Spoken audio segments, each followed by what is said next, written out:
Baik, masih dalam sesi pembahasan hasil riset.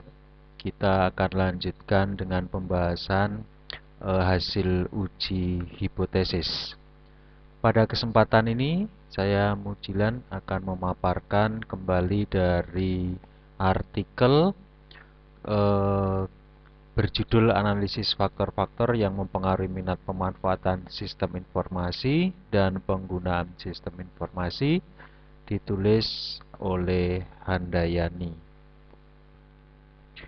Artikel dimuat dalam Jurnal Akuntansi dan Keuangan volume 9 nomor 2 November tahun 2007. Halamannya adalah 76 sampai 87.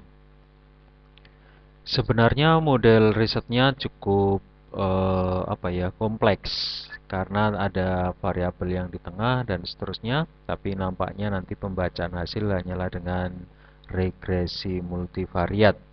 Kita bisa lihat model penelitiannya adalah ekspektasi kinerja, ekspektasi usaha, faktor sosial itu mempengaruhi minat pemanfaatan sistem informasi dan sekaligus memberikan dampak pada penggunaan sistem informasi yang didukung atau ditunjang dengan kondisi yang memfasilitasi pemakai. Data nampaknya dikumpulkan dari mengirim milis itu mailing list atau dikirim email tetapi seperti grup gitu ya. Itu dikirim 300, kuesioner yang kembali sekitar 83, kuesioner yang tidak kembali tidak lengkap 217. Ini karena mailing list itu kan undangan bebas melalui grup email. Jadi yang berminat saja dan benar-benar berminat yang akan mengisinya. Maka yang kembali tadi berapa? Ada 83.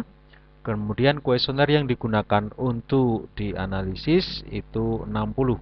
Jadi banyak yang digagalkan, tidak digunakan sekitar 23. Respon rate ada 20%. Hasil analisis dapat dilihat pada tabel 7 yang merupakan tabel yang memuat hasil analisis regresi berganda atau regresi multivariat berdasarkan minat pemanfaatan sistem informasi. Tidak semua variabel yang digambarkan dalam model riset akan kita bahas pada kesempatan ini, namun kita ambil adalah bagian yang paling depan tadi, yang ada ekspektasi kinerja, ekspektasi usaha, dan faktor sosial terhadap minat pemanfaatan sistem informasi. Kita lihat informasi yang ditampilkan, kalau ini disajikan, jadi ini tidak sekedar copy paste, dan itu yang bagus memang di dalam menyajikan tabel hasil itu tidak copy paste dari SPSS, itu yang bagus memang seperti itu. Tetapi harus hati-hati dalam menuliskan hasil, jangan keliru gitu ya. Ada 3 kolom yang disajikan di sini berupa koefisien, kemudian nilai T dan nilai signifikansi. Untuk tabel ini tidak menampilkan nilai konstan. Jadi kalau Anda baca di buku Jogianto atau dilihat di diskusi-diskusi umum mungkin untuk di penelitian bisnis atau riset bisnis itu nilai konstan sebenarnya tidak begitu banyak dipikirkan atau dampak untuk dijelaskan secara logis itu kesulitan. Memang angkanya ada dan cara membaca secara tekstual ada, tetapi secara makna itu kurang memiliki fenomena yang cukup. Jadi kalau kita perhatikan di tabelnya Handayani ini, kita hanya melihat tidak ada nilai konstan, langsung nilai-nilai di dalam variabel yang dimaksud. Itu maka disebut yang diambil adalah standardized. Koefisien, kemudian ada nilai T value, kemudian adalah nilai signifikansi atau di tempat lain mungkin nilai probabilitas. Kita lihat nilai ekspektasi kinerja pada pemanfaatan sistem informasi, betanya adalah 0,255. Koefisien itu adalah kemiringan, dan apakah kemiringan atau kecondongan atau dampak pengaruh, kalau ini tidak ada negatif maka ini positif.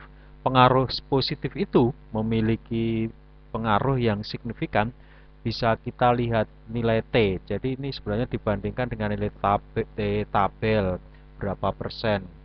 Misalnya 5% gitu ya. Nanti dilihat di T tabel.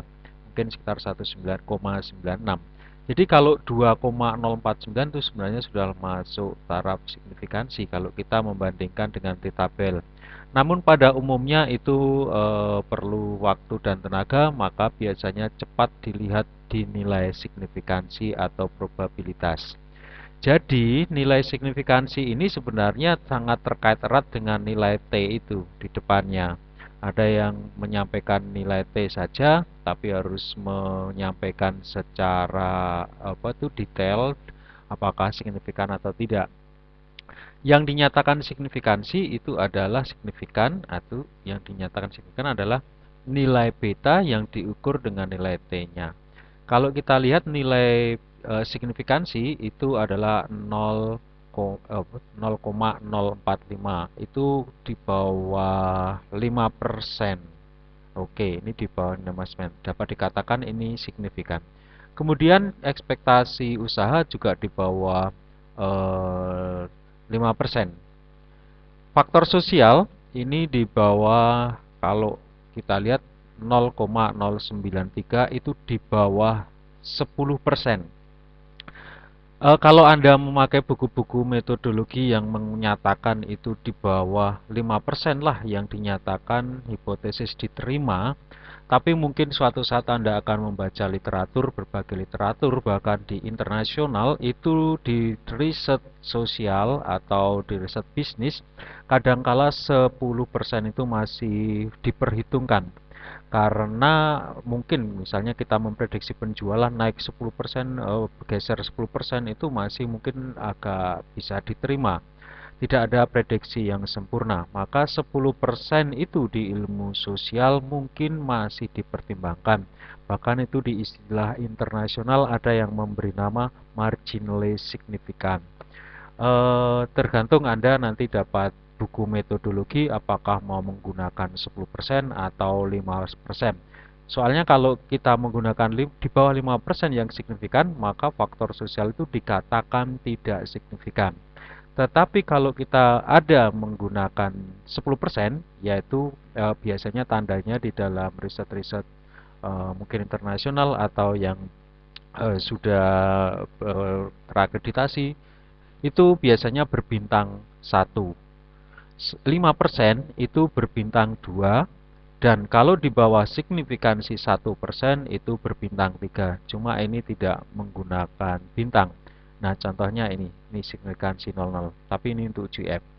Nah, selanjutnya kalau ini datanya dijadikan 1, sekalian saja kita baca, biasanya ada F, itu uji determinasi gitu ya, atau apa. Kemudian ada R kuadrat, ini R square, adjusted R square. Jadi ini kalau kita lihat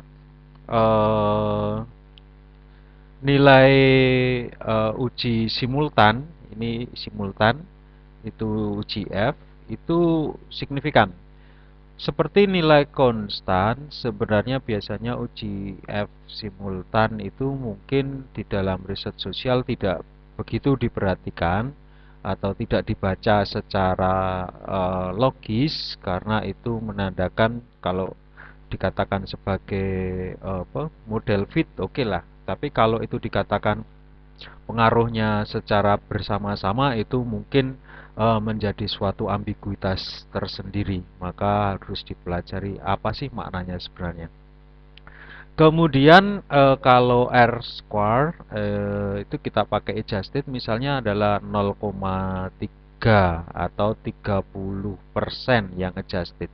30% itu berarti adalah minat untuk pemanfaatan sistem informasi dari ketiga faktor yang tersedia ini, ekspektasi kinerja, usaha, dan sosial, itu sumbangannya masih sekitar 30%. Jadi masih banyak sekali faktor-faktor yang belum diungkap. Nah, itulah maka kenapa biasanya disarankan di dalam riset perlu dicari variabel tambahan karena 30% itu belum mencapai 50%. Pembentuk minatnya belum ketahuan secara kuat sehingga kalau diberi kebijakan mana yang akan diperkuat itu masih kurang. Mungkin cukup sekian dulu pembahasan mengenai hasil dari uji hipotesis. Kali ini adalah regresi berganda. Oke, saya Mujilan mengucapkan terima kasih dan selamat belajar.